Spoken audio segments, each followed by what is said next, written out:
live now. Let's see what happens. You guys ready? Yep, let's do it.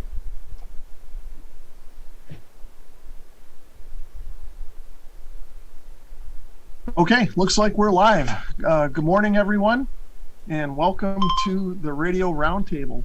This morning, we've got me, 741, Rob, N1NUG, and we've also got one crazy Nordlander, Kevin. We've got Tom, Hamrad88 from Tom's Radio Room Show, and Bob Radio Wild down here in the corner. So today, what we're going to talk about are, I guess, some of our favorite radios. It's going to be just a real informal roundtable chat, just like we were sitting at a ham radio club or a barbecue or whatever kind of a thing. So if you're here live with us, please jump in the chat and interact with us. If not, if you're watching this on the replay, leave us a comment below and let us know what your favorite radio is, that kind of a thing, and we'll talk about it in the comments after the fact.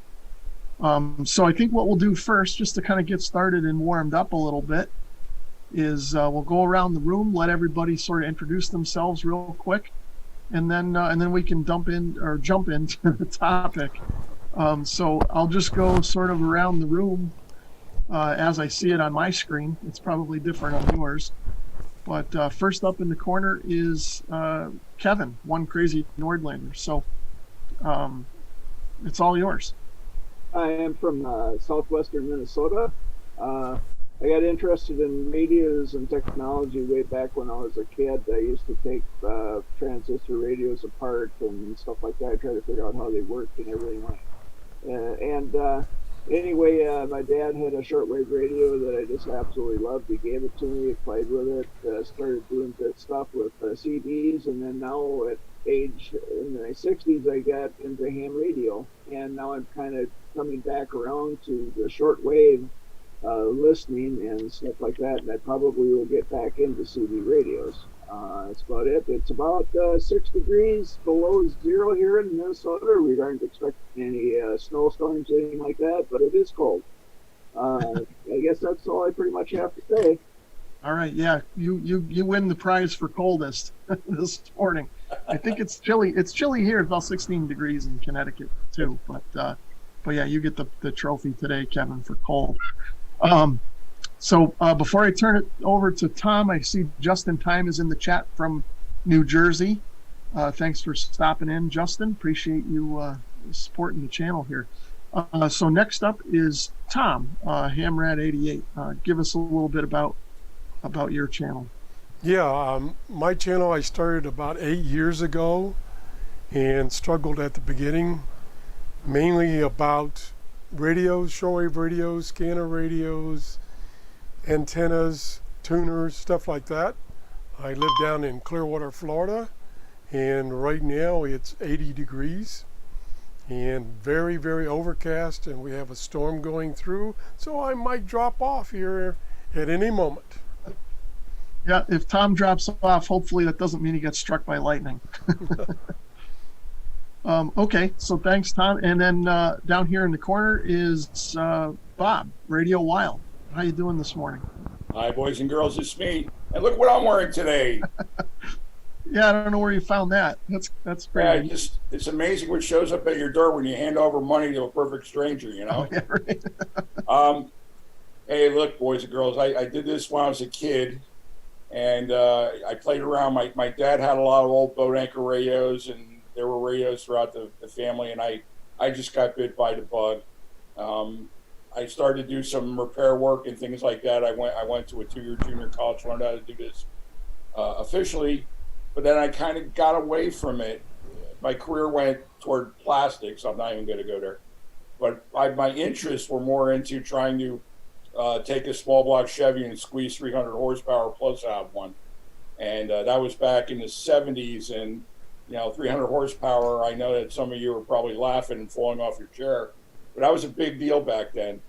And, then I kind of bought this house that I'm in. I met my wife and we got married, and it just went on from there. And I didn't have the big bucks to play with cars, so I went back to the radio thing. and I've been doing it now. I've been involved with the New Jersey Antique Radio Club for 23 years now. I actually have to work today at our museum, so as soon as the meeting's over, I'm going to go there.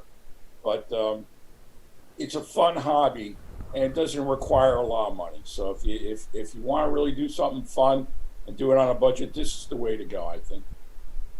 Yeah, I agree. That's a good point, Bob. Now, most of the people watching my channel probably know who I am, but we are also streaming on Tom's channel. So I guess I'll introduce myself a little bit. I'm Rob741 here in Connecticut, and my channel started just kind of me tinkering around in the garage with different things, lawnmowers, cars, whatever was broken, I'd fix it and make a video about it. And because I'm also a radio enthusiast, ham radio and just general radio, I started mixing radios into the mix. And as time goes on, I've done more and more with radios on the channel. So that's kind of where I'm at, just a basic overview there. But again, for anybody just joining us today, what we're going to do this morning is we're just going to go around the room and talk about some of our favorite radios. And we're going to focus more on receivers more than like transmitters, ham radio stuff. It's going to be more what we like to use to listen to, kind of a thing. But really, there's no limit. We're not sure exactly where we're going to go. We're going to keep it kind of informal. Like I said at the beginning of the stream, kind of just a bunch of guys hanging around talking about radio. And so if you've got a favorite radio you want to tell us about, drop it in the chat, and we'll talk about that too. Or if you've got some comments on what we have, on the screen here, then let us know that too. So other than that, let's see, do we have any other business? Let's check the chat, see if anybody's in. Just in time down in New Jersey, he says it's 24 degrees there. And we've got Steve Eden, K0SRE, 1 degree from central Missouri. And we've got Rich N9 DPR. Good morning, Rich. Thanks for stopping in. You got any chat stuff on your side, Tom? Yeah, that's why I keep bending over. My chat's going crazy. So I've been trying to keep up with it and respond to each person. I got James Johnson, Tribulation Pepper, One Finger, and on. I can't keep up. You almost need a secretary to keep up. Exactly. Yeah. I'm grateful all these people showed up. Yeah, thanks for joining us over on Tom's channel. Definitely appreciate that. Okay, so I guess we might as well dig in here and get started and start talking about radios. Who wants to go first? Nobody? Okay, go ahead, Tom. Okay, I wanted to go first so I don't forget what I was going to talk about. So you're going to put some pictures up, Rob? Yeah, I can do that. Okay, you want me to start at the other one? Yeah, start at the old one.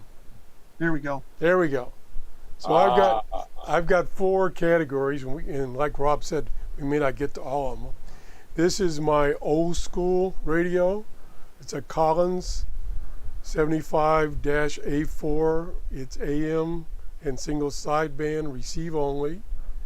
It was given to me by a Collins radio collector, and that it wasn't perfect. It had a scratch on the side. He had already done the realignment and changing the caps and everything, and he found another one where that was perfect, so he gave me this one. It's shortwave only, shortwave band only, from 1.5 megahertz to 30 megahertz. It's 1955 to 1958 vintage. And the problem now, it weighs 35 pounds, and about 10 years ago I put it up on that dresser and I can't move it. It's just too heavy. So there it stays. So is it still hooked up, and can you use it? Yeah, I can still use it. I just have to stand up to use it. Oh, okay. Because the dresser is up high. Oh, yeah, I see. Okay. Now, so is that a general coverage receiver then? Yes. Okay. And it has the tuning knob to the, or the selector knob to the left of the big tuning knob is the band select, and it has 8 bands. So the Oh, okay, I see that. so the 1.5 to 30 megahertz is broken down to 8 bands. So it's very precise tuning.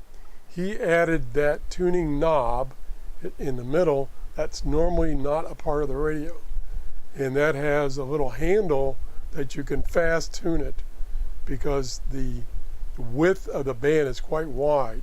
So it takes a while to get from one end of the band to the next. So that's my favorite old school. Yeah, that's a nice radio. I like Collins stuff myself. I think a lot of people would love to have some Collins equipment, but it's a little hard to find, and it's when you do find it, it's a bit pricey. Yeah, the few that I've found, they were like $2,000, Wow. and that guarantee how well they worked. Now I don't talk much about my job here on the stream, but the company I work for through mergers and acquisitions is now merged with the old Collins radio company, or what was the Collins company. And I was hoping at some point I could get sent out there and see what they've got, if they have any. I'm sure they've got some old stuff set up in the lobby somewhere. So I think that would be cool to go out there at some point. And maybe after all the craziness in the world is over, maybe I'll get a chance to go out there. But what do you guys think about Tom's Collins here, guys? It's good radio. Nice. It really is. Beautiful. Do you have anything like that in your museum, Bob? Actually, we have that one, and we have a 390A that's rack mounted, and we have a section of the museum which basically goes to like post World War II era boat anchors and things like that. So we have a 75A and an R390A. Oh, okay, nice. Yeah, we've got a pretty nice radio museum here in Connecticut too. It's been a couple of years since I've been there, but I'm not sure if they have any of this stuff there or not. They probably I'm familiar do. with it, and I've seen pictures of it. I'd love to go sometime, but I've never been there. Well, we got to plan sometime, Bob. You got to come up, and then I got to come down and go to yours. We'll have to figure that out. Maybe over the summer. All right. All right. Let's see. What do we got in the chat? Let's see. KJ4UNX is saying that the Holocrafters S38 is his favorite receiver. I remember those. I had one of those myself back in the day. I don't have it anymore though. Just in time, he says that's a heavy radio. You got it. And Rich N9DPR, he says he likes a good Tom Collins. I like that. You have to have a Tom Collins while you're running your Collins receiver. Anything on your chat, Tom? I have one new person, Brett Wayne. Okay. Let's see. Oh, I just got one. KI4UYA just stopped in. Wayne, thanks for joining us today. Okay, so there's Tom's radio. Who wants to go next? I guess I could do it. Okay, go ahead, Bob. All right, folks. Well, this was kind of tough on me because I have a lot of radios that I really like, but I guess what I'm about to show you is probably going to be no surprise to some of you. Let me get my share screen up here. And there we go. That's me, all chubby and happy, sitting in my patio with my 1953 H500 Transoceanic. Now, I have a couple of homebrew battery packs I've made for it. Why I like the radio is basically, it goes back to my childhood. My late uncle, who was a Korean War vet, he actually bought one of these, and he passed away, and the radio stayed with my grandmother. And while I was growing up, we'd go to her house after church, and we'd go home first, have breakfast, and then change our clothes, go to my grandma's. And while my parents played pinochle for hours, I grabbed my late uncle's radio and go to my grandma's sun porch with it and sit there. And this is gotta remember now, this is the mid to late 60s. So we're, the sunspots were great. There was a lot more shortwave stations. It's not like today. And I just had a blast. I mean, I was like 7, 8, 9 years old playing with this radio. It kind of stuck with me. Now, I never knew what actually happened to the radio. It kind of vanished. And I picked this guy up about 25 years ago and I restored it. It was one of the first radios I did when I was, when I kind of got back into the radio hobby. And I enjoy it. I mean, it has limitations, though. There's no BFO. Although I do have a circuit that I got from a guy that's in our club devised a BFO to use on this. I just have to put it together amidst all the other things I got to try to do. So I'm going to get to it someday. I've got the parts. I just have to put it together. But I really like these radios. The radios have a great history on them, too. Let me show you. They actually made a military version of this radio. This is the R520, I believe, was the number of the radio. And these went out, actually, these were used in the Army and the Navy. Instead of the black stag cabinet, they used the leather. It actually had a little dial light. I don't know if you can see my pointer right there. There's a little dial light right there. And there's a tag on the bottom which shows the number. I think they have a close-up. Yeah, here it is. Why aren't it? I thought it's not going up. Hold on a second. Oh, there it goes. There's the tag right there. And Oh yeah. you can see that. Now, there's not a lot of big, the radio is basically the same. They actually used more of the, I forget what they call it, but they tropicalized the inside a little bit heavier to keep the moisture out, and they use tube shields on all the, there's basically 4 1-volt tubes and 1 3-volt tube. They had shields over everything. This is just a ruggedized version of my radio. And you could even take it overseas, and you could get this as an option. This is not a very great picture here. I pulled this off the web. But on the right, next to the speaker, that's actually a ballast, and you could actually switch it over to use that for 225 volts AC or DC via a switch. And it just had basically some componentry in there.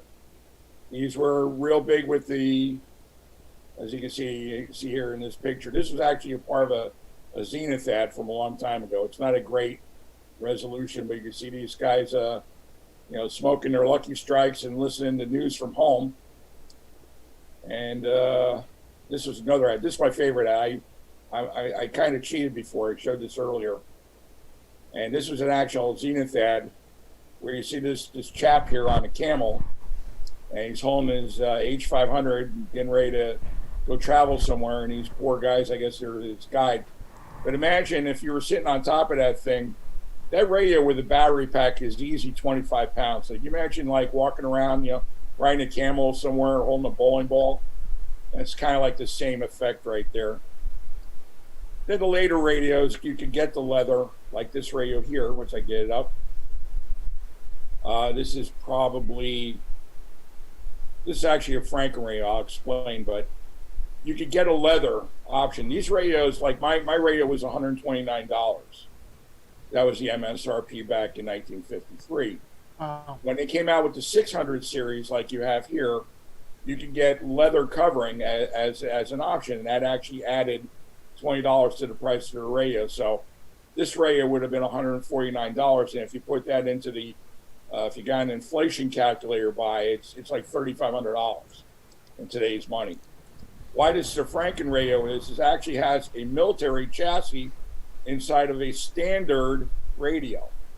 And I found this picture. I thought this was really neat. Right here where I got the cursor or the letters USA, and I forgot what it says up here. So this is actually a military chassis and just a general leather case here. So anyway, that's my favorite radio, and I hope you guys enjoyed that. Yeah, that's pretty neat, Bob. Now you've done quite a few videos on transoceanics and some of the tips and tricks on how to restore and repair them on your channel. I know I've watched a lot of that stuff. So anybody that's out there watching this now or happens to catch it on the replay, if you're looking for information about transoceanics, Bob's the guy. Check out his channel, Radio Wild. You can actually email me at radiowild67@gmail.com, and I actually get quite a few restoration questions. I do my best to answer them all. I probably get about 2 to 3 a day, and that's no lie. But I try to answer them all. There you go. That's pretty good. Yeah, he's the transoceanic expert. I know a couple of my friends over the years have had them and messed with them. I've never owned one myself, but they are nice radios. In fact, I think my buddy Scott still has one somewhere. We got to put a dial strip in. There's a lot of clones out there. That's the radio that actually started it all. They even started making these just before World War II. And after the war was over, you started to see the clones come out. Like I've got a really tired Stromberg Carlson version of that radio. Has the same tube count. It's an AWP-8, so you may have that radio. It's you've got a little barometer on the front and another little, on the radio and things like that. The RCA had the Strata World. Halcrafters made the TW1000 and 2000. There was a bunch of them. Silvertone made them, and they all used the same tubes that went in that transoceanic. Nice. We got a comment here from Richard, M9DPR. He says the earliest version of a boombox. He's probably not too far off. But yeah, you still see those come up at the ham fests and the flea markets. Let's see. Oh, Radio Geek just stopped in. Good morning, Radio Geek. We're gonna have to get you on the panel here at some point, and join us for the round. Rob, you actually helped me out on one of my radios. Yeah, he knows what he's done. I like his videos too. I love his teardowns. But okay. So that's the transoceanic. Anything else, Bob? No, that's it. Okay. Anything on your chat, Tom? Any questions? Well, I have a number of people that showed up. One of them being Todderbert. That's another person. Okay, cool. That's another person we'd like to have on our show. Yeah. And we got Mike Presseman. And who else is new? That's all that's new. Okay. Well, welcome to everyone who's stopped in. Did I miss anybody? I'm not sure. If I did, I apologize. Yeah, it's hard to keep up. Yeah, it is. Oh, somebody just came in here. The agoraphobic Adam, Middle Tennessee. Can't stay too long, but left a big thumbs up. Hey, thanks for that. Appreciate you stopping in, for joining us. When you could. No worries at all. The more the merrier kind of thing. There's Bob's thumbs up. But all right, Kevin, do you want to share your stuff? You can up the.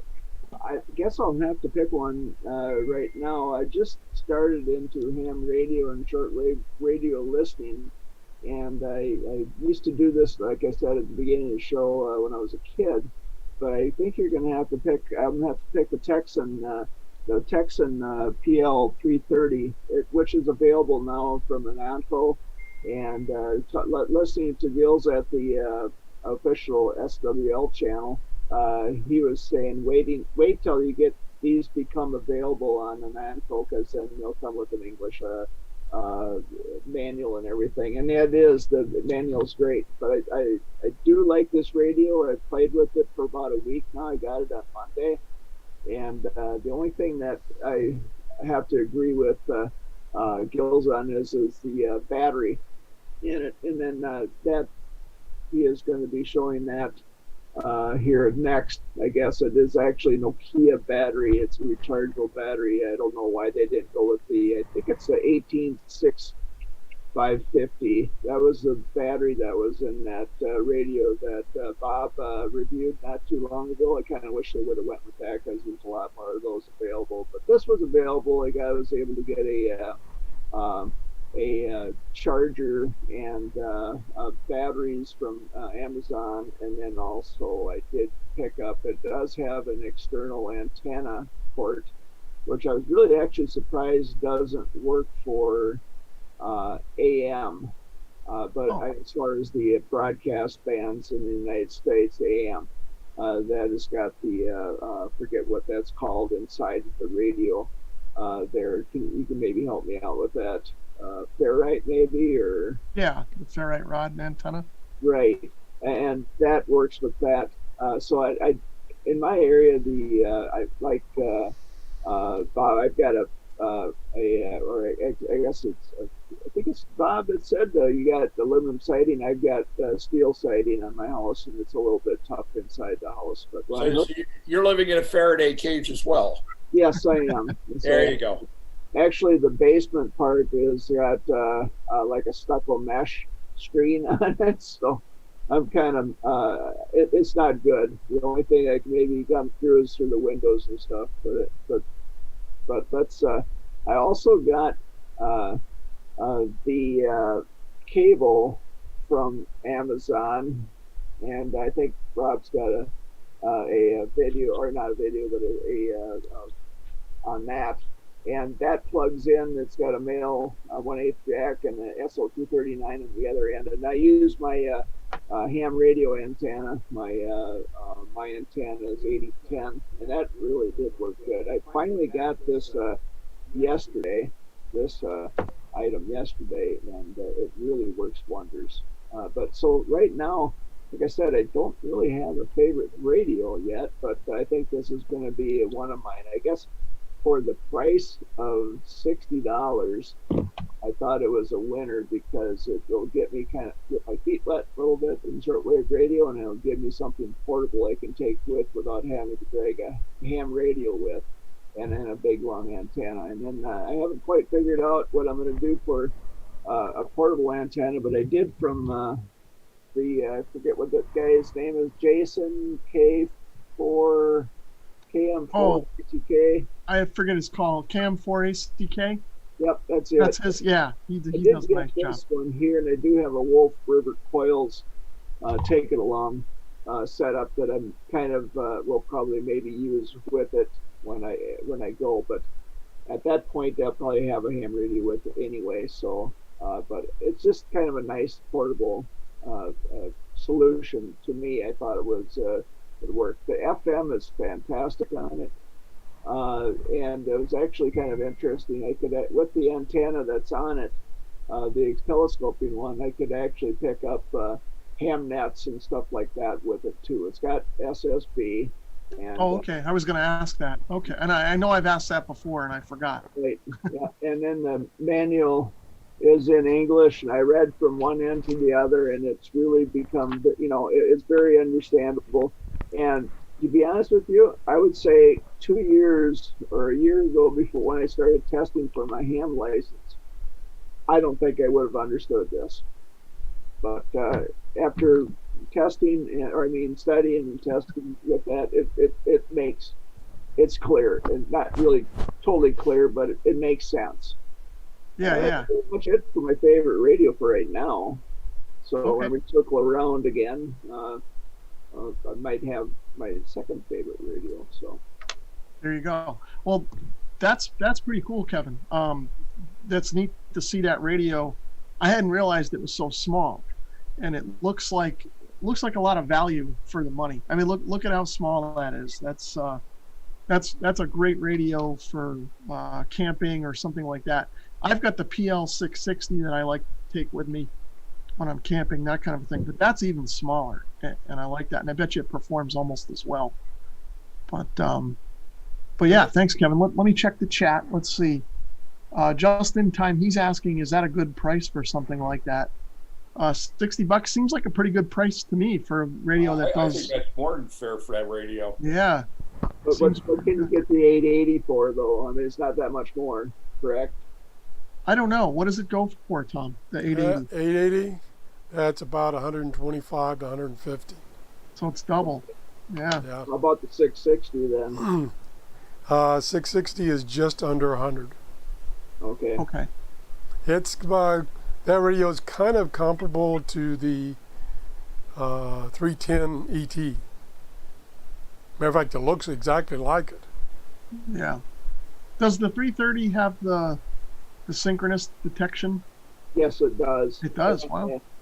And I don't I'll tell you what, I don't understand that quite yet. I know that's kind of a uh, uh, there's been bones to pick about Yeah. that they do this, and I don't know enough to know that if it actually works the way it's supposed to work. I just I don't I haven't really found out how to use it yet. To be honest with you, I've used it, but I don't understand it. I Well, guess. you'll get it, and you'll get to play with it over time as you get more familiar with it. You've only had that a week, right? Right, correct.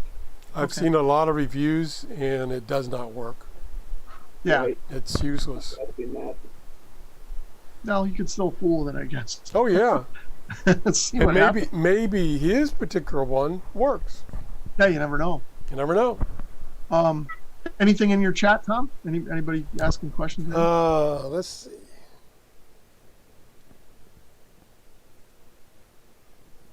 Oh, he wants Todd Burt wants to know the battery life of the 330. Well, so far, I have been turning this on and off throughout the week, and I'm on the first battery yet. That excuse me, I'm losing my voice. I charged it right away. I got the batteries like a day before. I got those charged up and ready to go. And I'm on the first battery yet, and I'm not sure if that's got it's got a battery indicator, but I'm not sure if it's graduated enough, if it's going to go from full to nothing or what. I'm not sure. Give it time, I'll know. But so far, I've used it for about a week. I've had it on and off quite a few times. Not constant. I've had it. Last night I played with it for probably about an hour, and so far it's still on full charge. Do you know what the battery rating is? Yes. Let me look at it. The batteries. It does not come with a battery. Oh. Okay, they won't ship the battery from the Namco overseas. I guess it probably lessens their liability of a fire. Or Oh, yeah, yeah. whatever. I'm guessing I would guess this came on a plane, not a boat or a ship. But let me see here. Oh boy. Hold on while I get a flashlight. Okay. No problem. Let me share a little insight. I mean, for the little bit of brain that I have, when you ship a battery, it's considered hazmat. Mhm. Okay, so it's hazardous. That's how they do it. USPS will not ship hazardous material. FedEx does, and I'm pretty sure the UPS does. Yeah. But it's usually like $1 or $2 more, depending on how heavy the item is. Yeah. Amazon does too, and there's no extra charge. Oh, wow. 3.7 volts DC, 1600 milliamp hours, Yeah, probably. 5.92 watt hours. Does that sound right? That sounds Yep. good. Yep, that's what I've got. And it's yeah, you got I think the link to the Amazon battery. That's what actually the guy from the official, I don't know how to pronounce his name, is it Gills? Chills, yeah. Okay. Anyway, that's what he had recommended. But then again, actually, he didn't really recommend it. So he Oh, doesn't. yeah. He Oh, is doesn't this the really battery want here? to. Yep, right Oh, there. so we had the link. I didn't know I had the link to it. Sorry about that. I would have shared it Oh, earlier. that's fine. Yep, Sorry, that's good. guys. That's good. Anyway, that's the one I got, and then that's easy to read the milliamp hours on that one. There you go. Anyway, So there's the. That almost There's the looks like battery. my old cell phone battery. I had a text phone, That is looks exactly. like- flat battery. Yep, it says right there, Nokia BL-5C phone battery. Oh yeah, there you go. Oh, yeah, it is a. I haven't learned to read yet, Tom. I'm sorry. That's okay. I'm just familiar with those batteries. Yeah, I'm in a remedial class, but I'm working my way up here. Me too. Hang in there. You'll get there. The cool part of it is actually it's got a USB port on the bottom of it. It does have it doesn't charge from the USB. It does have the pulled out pluggy things. So Okay, cool. Yeah, so I've got So Daft Minecraft in the chat. He says this is the first time he's caught us live, and he said he forgot that I did streams. Well, I don't do that many, but I'm trying to at least do once a month with the guys here. I think we have a fun time on a Saturday morning. So it's a little hard for me and probably some of the other guys to commit to like a schedule, but we try to pop on when we can and at least do one a month or so here. Maybe not every month, but then he was asking also about the battery, but we've got that answered here now. Lithium ion for the person that's asking about the chemistry. Yeah. Yep. Or maybe So okay. Anything else on your end there, Tom? Tyler Bird says thank you to Kevin for giving the battery information. Yeah, thanks for showing the radio, Kevin. I know a lot of people were curious about that, myself included. But okay, I guess I'll share mine now. And whoops, where are the pictures? Oops, we're out of time. Oh yeah. Give it a thumbs up. We'll see you next week. No, okay. So this is my current favorite old school radio. This is the Drake R4B. Now, of course, probably you guys are the same way here in the stream and on the chat. I bet everybody's the same way. And your favorite kind of changes over time. And right now, this one is my favorite old school tube receiver. I've got a few others here. I've got Hammerlin and that kind of a thing. But this is the one that I like the most right now, the Drake R4B. Now, of course, this is mostly just a ham band receiver. It'll do a little bit of the other shortwave bands and stuff depending on where you tune it, but it's primarily a ham radio receiver, which for me, when I'm listening to shortwave, I'm usually listening to hams.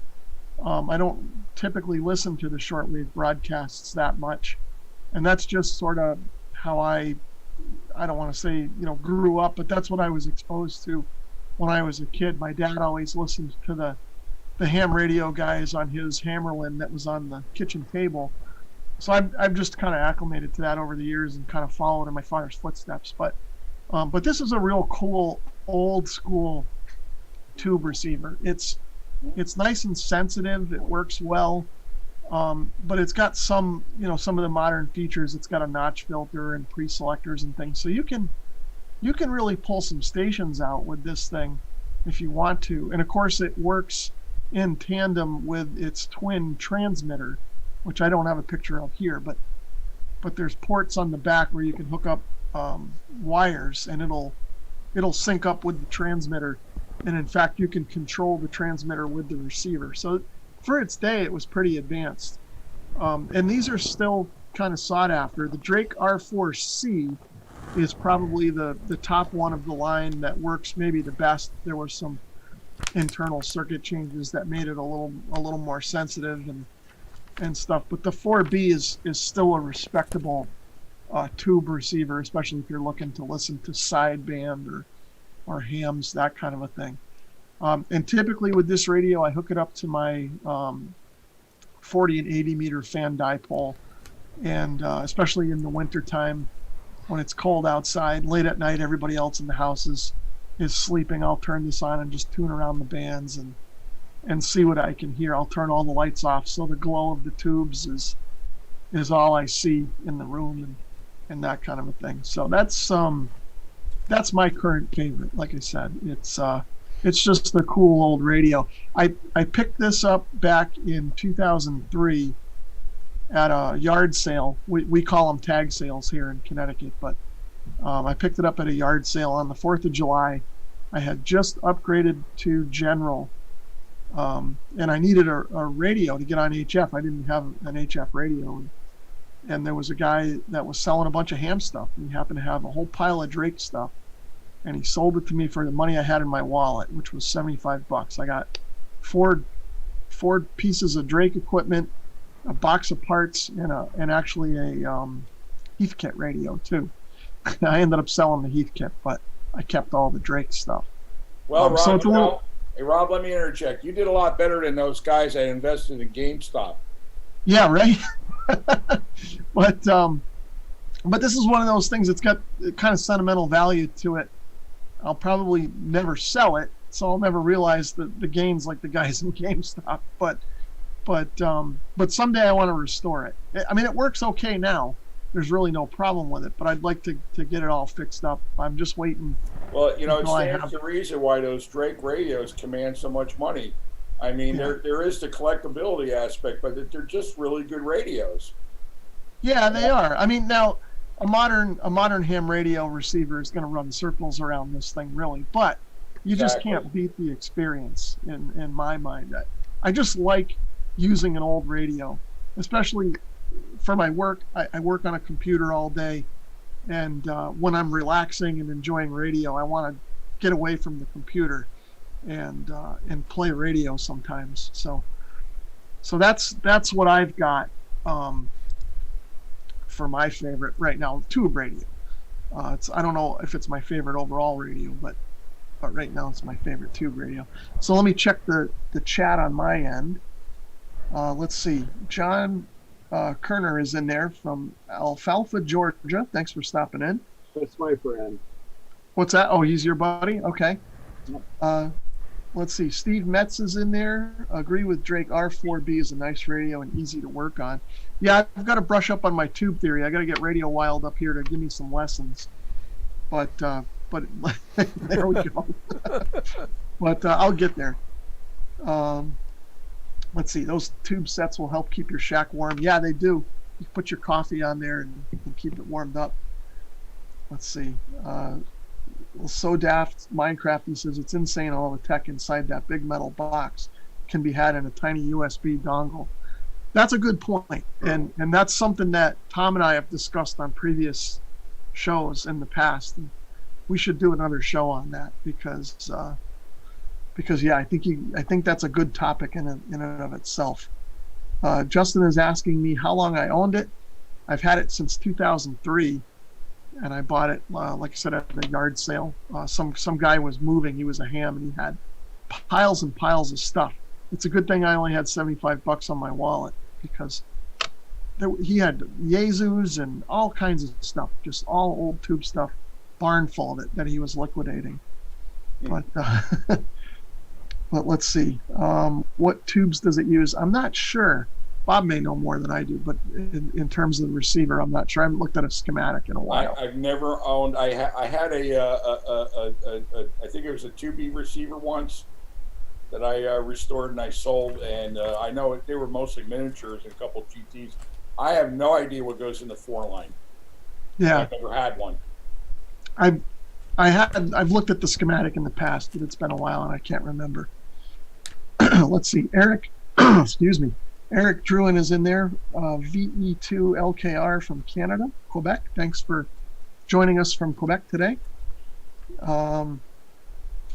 Let's see. And then Steve Metz says, does your calibrator work on the R4B? The last time I used it, it did. I was able to use it because I had it hooked up. I have the transmitter, the matching transmitter, the T4XB. And back actually when I first got the radios, I used to get on the air with them, and I used to use the calibrator to help get them synced up. So does that use a crystal for the calibrator, Rob, like a Hammerland? I'm not sure. Again, I haven't looked at the schematic in a while, and I haven't hooked it up to the transmitter in a while. The transmitter was working, but it was getting a little flaky, so I haven't. Gosh, it's probably been 6-7 years since I had the transmitter fired up. Probably needs to be recapped. Maybe, yeah. That's what I'm thinking. And just me being me, I just put it aside. I don't want to take it apart until I know I'm going to have time to put it back together, because otherwise it'll turn into a basket case. So I've just kind of set the transmitter aside, and I fire up the receiver every so often and mess around with it. Yeah, I think I remember where these went. These went over here, and these went there. Right. It's too cool of an old radio for me to ruin. Yeah. So I'm just, waiting. Let's see. So Daft Minecraft, he says, okay, I'm new to old tube equipment and I'm trying to research the heck out of everything I can find. Well, I'll tell you what. Check with Bob's YouTube channel. He's got a lot of information on tube stuff there, especially receivers. So you can watch some of his stuff. That's how I learned some stuff too.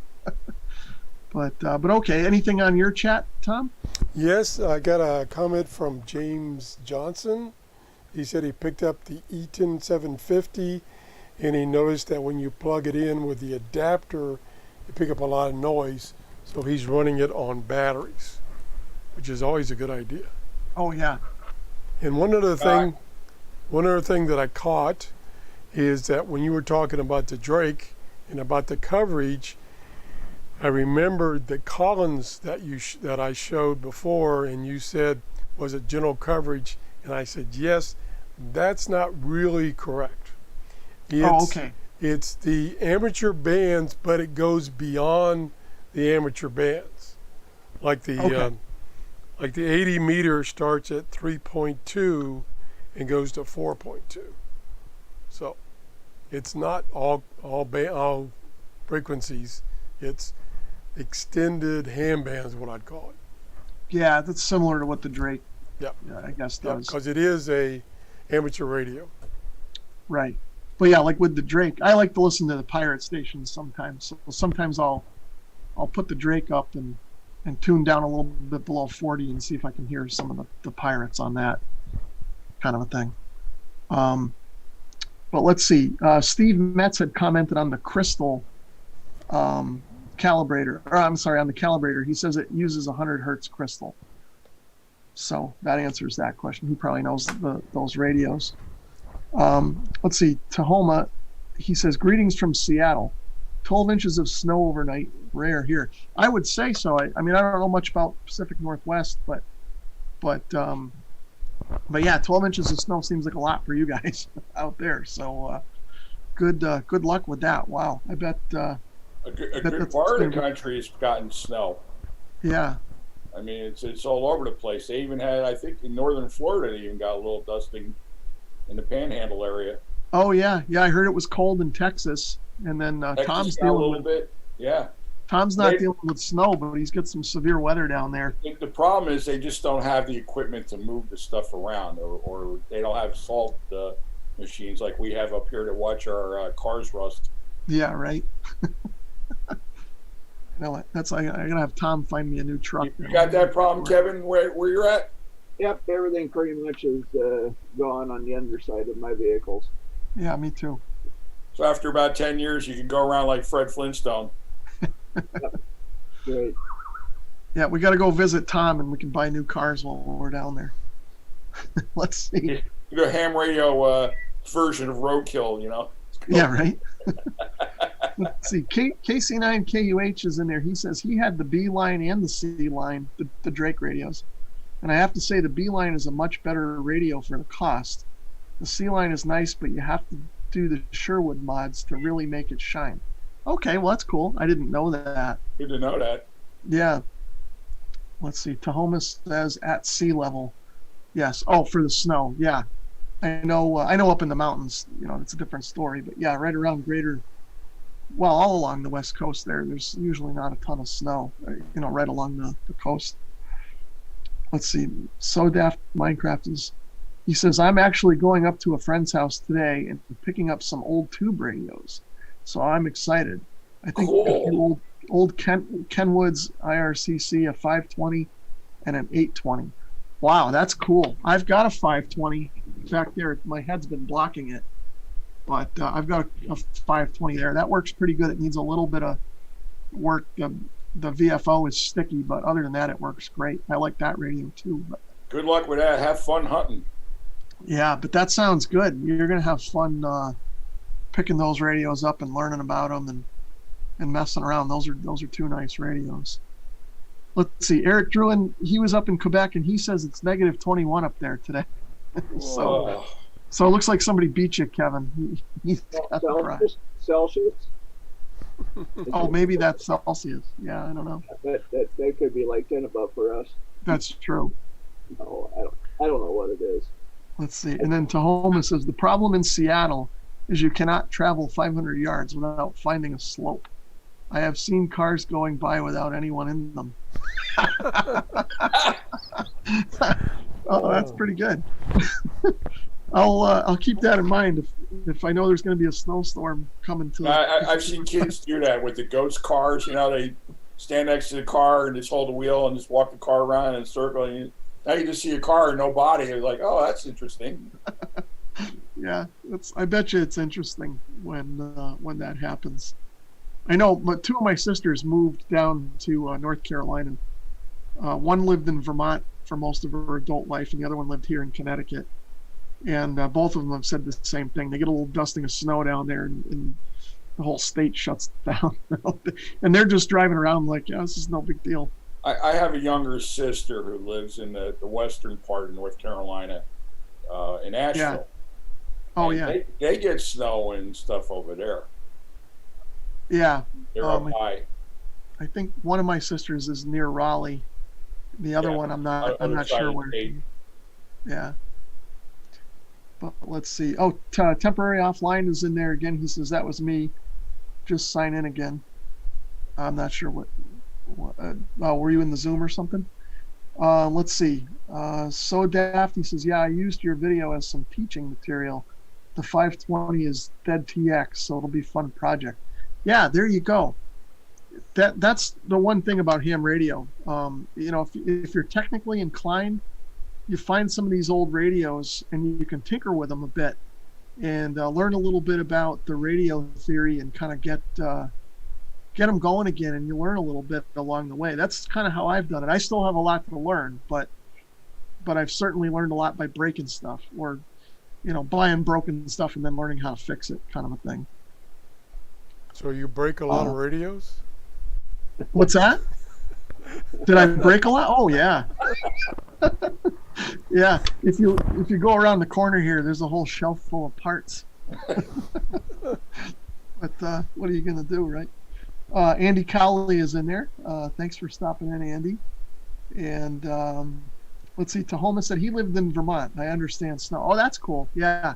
I've got a lot of family that lived in Vermont and still does. I learned a lot about winter going up there. Well, not that we don't have it here in Connecticut, but they get a lot more snow up there in Vermont than we do here. Let's see. Dallas Rife is in there. Good morning, Dallas. Let's see. He says, good morning, and to the rest of you gentlemen, good to see you all on the air. Yeah, thanks for stopping in.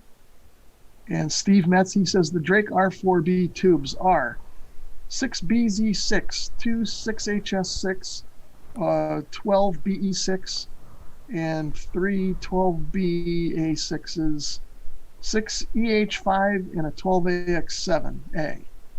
So 12AX7 I know, a couple of the others I know, but like I said, I'm not up on my tube theory like Bob is. Well, the BA6 is just that's RF. BE6 is a converter. I heard a 6AH6, I think. I forget what that is. 6BC6. I know the tube, but I know that they have transconductance problems, but they like the Hammerlands have them too. I forget what they do. The fun thing about tubes is, don't be intimidated by a tube. All a tube is, it's basically a big diode that lights up. Mm-hmm. Everybody knows what a diode is. And that's all a tube is. It's a diode in a glass envelope that glows in the dark. That's all it is. Yep. There's an anode side, there's a cathode side. You got grids in between that just filters the flow of electrons from the anode side to the cathode side. That's all it does. Yeah, I hear you. Have fun with it. That's the only thing you got to be careful of with tube stuff is the voltages are a little higher. So yeah. Especially with transmitters. So keep your wits about. Yeah, so you want to keep the family pets and small children away from things when you got powered up. Yeah. I learned that the hard way with a Yaesu FT101, but I'll tell that story another time. Let's see. Wayne KI4UYA is in there. He says I-40 in Asheville gets closed a lot in the wintertime. I don't doubt it. 1958 John Deere is in there. He says, hey, Rob, I know what a speaker is. Yeah, he does. He left me a comment the other day on my Drake video, and he said the only thing he knew when I was going through the inside The only thing he recognized was the speaker, but I don't think he's given himself enough credit. I bet he knows a lot more than that. Let's see. Your video on the 520 was actually how I found your channel. I'll just need to be careful with the plate voltage on the tubes. Yeah, definitely. Like I said, I could tell a story about a Yaesu 101 that had a loose cover inside, and but I won't. Not today. Let's see. How you doing, Andy Cowley? Oh, and Eric did confirm that negative 21 Celsius is 5.8 Fahrenheit. So negative 5.8. So he's about the same as you, Kevin. Let's see. If you aren't talking radios, or if you're not breaking radios, you're not trying. That's what Steve says. I like that. Yeah, that's good. Can I make a bumper sticker out of that? You know, our club has a repair clinic a couple times a year, but COVID kind of held us back. But when it opens up again, I want to use that one. Yeah, you should make that sign that and from you. put it on your table. I've seen the videos you've made on that repair clinic. Let's see. Tahoma says he was chatting with Don Stoner's son a while back. I did a little work for him. Don's radios are getting rare. Really appreciate his work with his radio designs and his work with SGC. Yeah, the old Stoner CB radios are quite collectible. I know there's a couple of guys I talk to locally here that collect old CB radios, and those are on the top of the list for collectability. But anything in your chat, Tom? Nope, I'm all caught up. Okay. Well, we're getting close to the end here.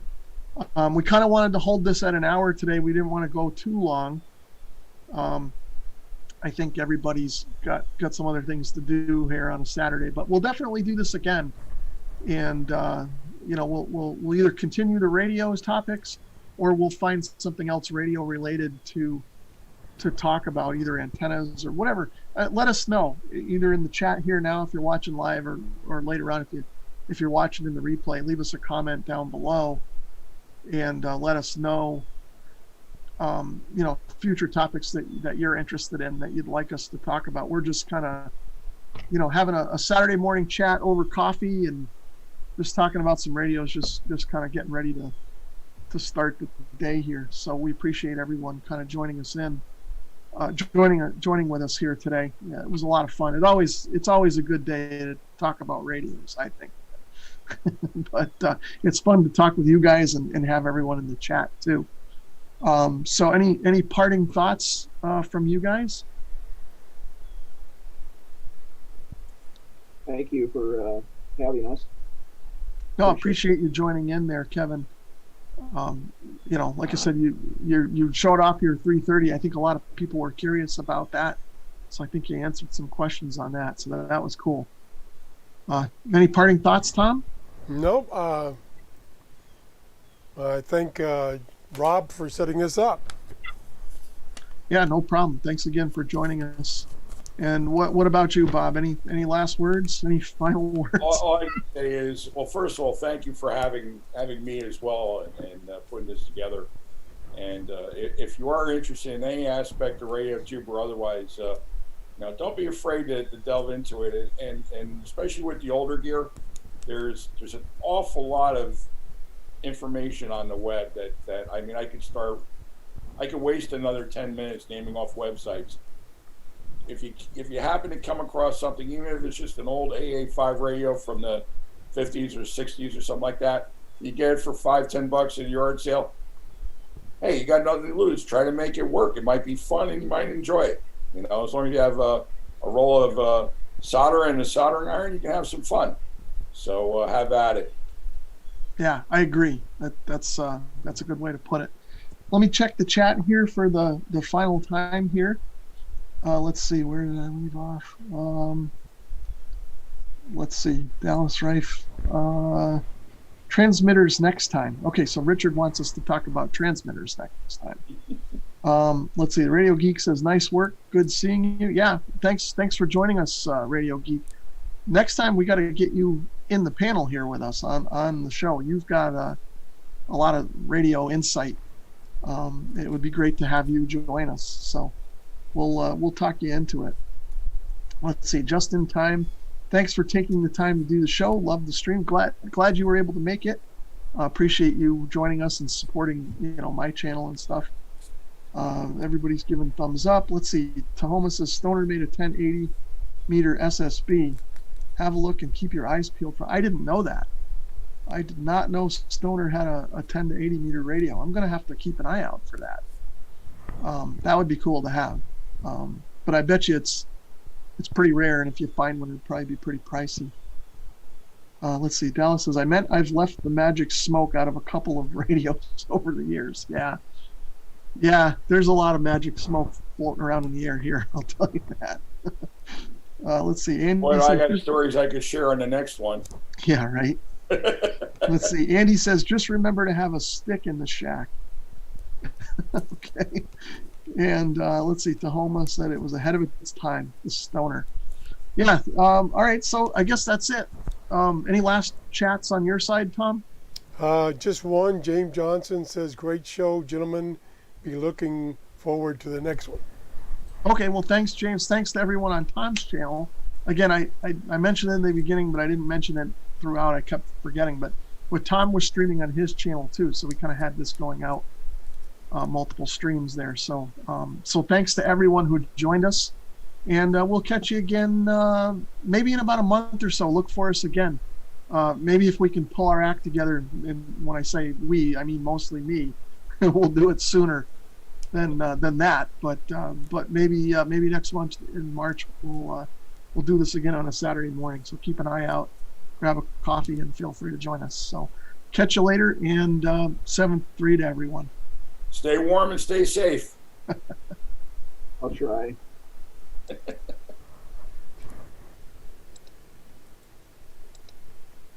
Okay, I think we're good. Did you end yours, Tom? Yep.